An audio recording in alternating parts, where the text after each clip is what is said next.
Welcome back to the deep dive.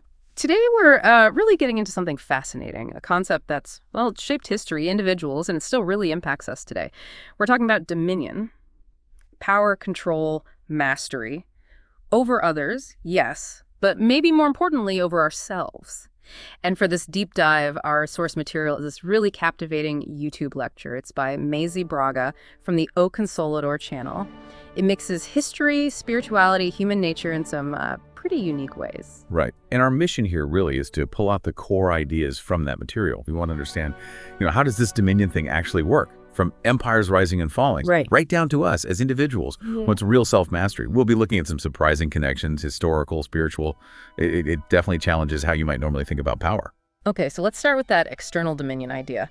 The source kicks things off way back with ancient Rome. Now, Rome, you think ultimate power, right? But what's interesting is how it apparently started, with a strong moral base, actually. Respect for values, family pride, reverence for elders, for veterans. They were heroes. Yeah, absolutely. And that dominion, make no mistake, it was gained through the violence of war, through those famous warriors. But then the source points to this internal decay. It started to crumble from within. That respect for elders. It eroded. Youth were pushed into marriages just for gain or, to become tyrants in their own fields. And the slavery, the scale was horrifying. The spiritual accounts mentioned in the source talk about cruelty between masters and slaves. That's just, well, it's almost unimaginable. It's a really stark picture. Power on the outside, but rotting on the inside. And what's striking is that, according to the source, there were prophecies about this fall. People laughed at first, apparently, like who could possibly take down Rome? But the warnings were there. It connects to that prophecy Jesus made about Jerusalem, doesn't it? Not a stone upon a stone, foreseeing the end of a people's madness and folly, as the source puts it, because the cruelty had just gone too far. And that brings up personal experience. The source draws on these spiritual accounts, like from Emmanuel, this spirit voice channeled through Chico Xavier, the medium. Emmanuel talks about his own life back then as a Roman senator, Publius Tulos. He saw himself as special, high caste, but inside, he lacked real faith, real hope. Yeah. It just shows, even at the top of that external power structure, you can be empty internally. So Rome teaches us, I think, that external power is fragile if the inside isn't right. Real dominion, maybe it's built from within. That's a really powerful takeaway. And you see that pattern again, don't you? Fast forward to the 20th century. Think about Germany after World War I. The source argues that the humiliation, losing territory, that deep feeling of loss that wasn't dealt with, it basically planted the seeds for World War II, just festered. Exactly. And that created fertile ground for figures like Hitler. The source describes him as an absolute demented individual. He tapped right into that wounded German pride. You see the old footage, right? The huge crowds, seemingly hypnotized.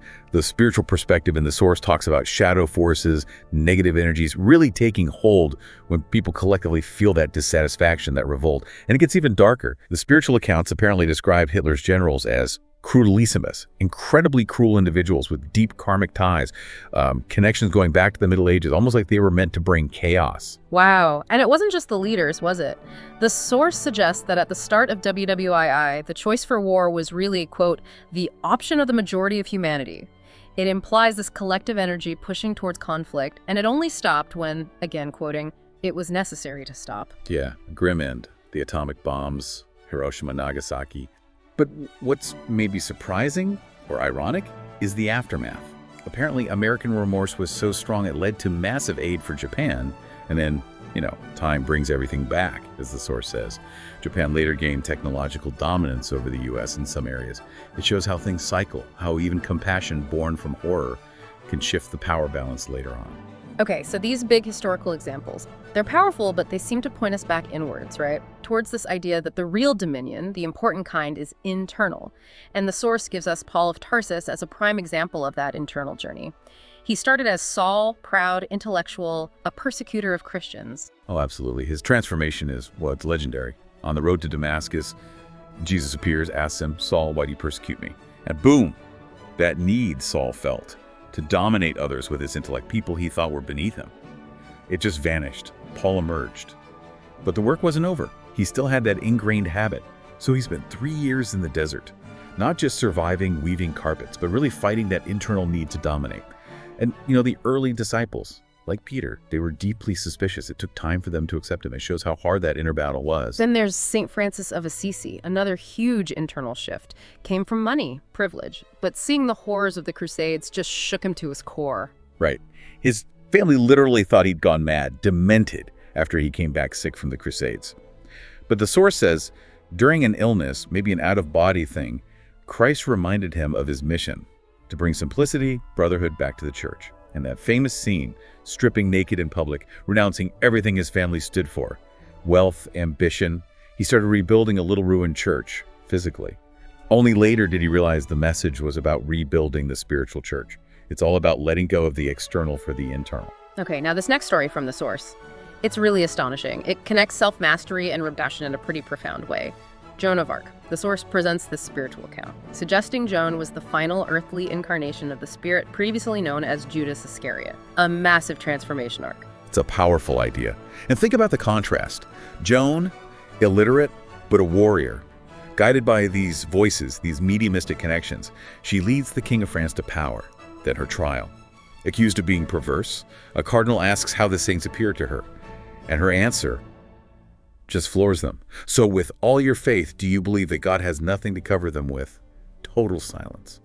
Even though the king and church betrayed her, sent her to be burned. The source describes this incredible spiritual protection, a cascade of light as the flames started, apparently preventing pain. It was her final mission, according to this view, redeeming that past delusion, the idea that Jesus came for earthly power, not eternal truth. Her integrity, her mental control, that's self-mastery. Wow. These are incredible stories. Our persecutor to apostle, rich kid to simple friar, betrayal to triumph. Yeah, they all point to the same thing, don't they? The real battlefield for dominion isn't out there. It's in here. It's that constant work of mastering our own habits, ego, fears. So how does this connect to us now, in our everyday lives? The source brings in inventors, closer to our time. Like Thomas Edison, Alexander Graham Bell. They channeled their desires, but apparently for humanity's benefit, not just external power. Exactly. Edison's story. He's 5 years old, holding candles while a doctor operates on his dying mother in dim light. That experience fuels this intense desire for a powerful light. So the electric lamp wasn't just an invention. The source sees it spiritually as a way to dominate the shadow. Not just darkness, but ignorance, suffering. And Bell inventing the telephone out of love for a deaf woman, hoping she could hear. But then later in life, his wisdom. He apparently didn't have a telephone in his own office. Didn't want to be incomodato, disturbed. That's intelligent dominion over his own creation, right? Not letting it control him. That's a great point, and it makes you think, what about the dominion cell phones have over us now? The dependency, the anxiety when we don't have them. It's interesting that Mayse Braga herself, the lecturer, apparently doesn't own a cell phone or computer, lives happily without them. A deliberate choice for freedom. It links right back to that internal battle. Think about illnesses. The source sees them as lessons. They limit us, teach us about control or the lack of it. Aging, too. It's a privilege, really. It forces us to understand we don't have the same control over our bodies. I mean, personally, I look at scares sometimes and think, my enemy. It's a reminder of limits. Right. And then there's that madness of youth, thinking you're invincible. But also notice how frustrated we get when we can't dominate a situation or someone else's opinion. It can devastate us, make us intolerant. If someone disagrees, we just can't handle it sometimes. That reflects a lack of internal mastery, doesn't it? It really does. Which makes Chico Xavier's admission so striking. His greatest fear, even as this highly evolved spirit, the beast I still carry inside me. It shows the ultimate dominion is always over our own emotions, our impulses. The source highlights how unchecked emotions can even lead to physical illness. Or in moments of absolute aggressiveness, people literally don't see what they're doing. They commit terrible acts because they've lost internal control. And what about those tyrants at home? People who are maybe timid outside, but rule their families with an iron fist. Here I command, I am obeyed. The source notes they end up detested. It's that inability to manage emotions spilling out where they feel safe or powerful. The key then is choice. Real choice has to come from within, can't be forced on us. Like the Frank Sinatra story the source mentions, he knew drugs were destroying his voice, his gift.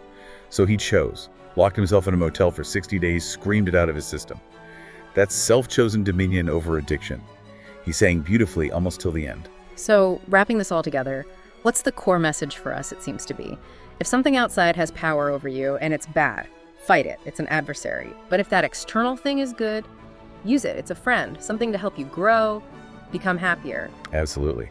And perhaps the greatest dominion of all is just realizing that life is what we make of it. Every single day, every 24 hours. It's about how we use our inner power moment by moment. That's a really grounding thought. It makes me think of John Lennon. Life is what happens when you're busy making other plans. It's about the small daily actions, isn't it? Kindness, honesty, even when it's hard. Not just chasing big dreams way off in the future. Precisely. Practice self-knowledge. Make choices that feel right to you, in your heart, even if they aren't always seen as positive by others. Owning your choice, that's key to happiness. And remember, the Source emphasizes we're not alone in this. There are forces of light, guidance, supporting our journey towards mastering ourselves. What a fascinating deep dive. We really hope these ideas give you something to think about, maybe reflect on where Dominion plays out in your own life and how you can cultivate that inner strength. Keep exploring, keep questioning, and keep diving deep.